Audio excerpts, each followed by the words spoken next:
In July of 2002, the Knowles Research Department tested the use of electric fences to keep habituated bears out of the backpackers' food, using 7 grizzly bears at the Grizzly and Wolf Discovery Center in Montana. The fences worked consistently despite our best efforts to bait the bears inside the fences. Bears use their noses to investigate things. This bear is drooling profusely, trying to get into the fence, but can sense that the fence is charged without even touching it.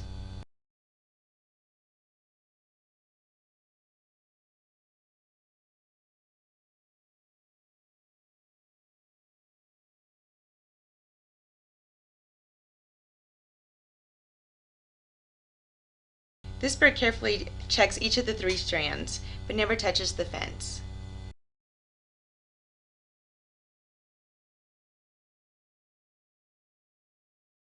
Wild bears who have never experienced a shock typically touch the wire with their nose, get shocked, and run away. Caretakers at the Grizzly Discovery Center say that this is what new bears do when they first get to their facility.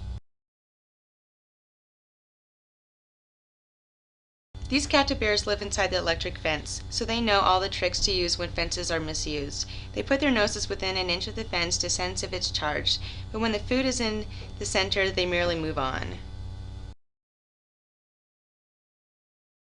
We couldn't get the experienced bears to try to get into the fences until we placed piles of food outside and smeared trails of peanut butter leading under the fences. We also moved the main food cache closer and closer to the edge as the day went on. The bears eventually reached as far as a foot under a 12-inch high bottom strand. We recommend keeping all food at least 3 feet from the electric fence.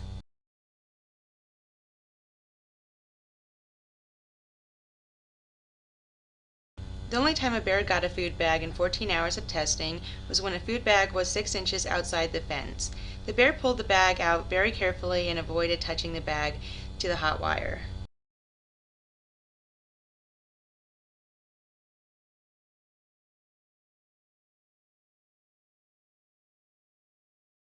A shocked bear needs to see the wire to learn from its shock. The keepers at the center say new bears will avoid the wire if they can see the wire well enough to associate it with the shock.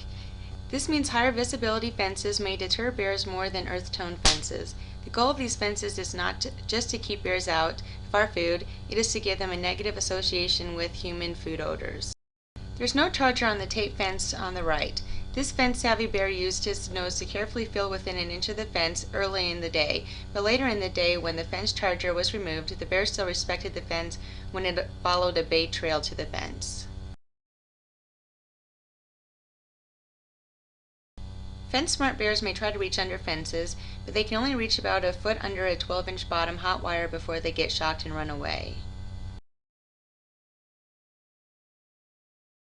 Some fence-smart bears may dig near the fence so they can reach further. This bear followed a bait trail of peanut butter, cocoa, and granola and spent an hour digging to get about 6 inches further under the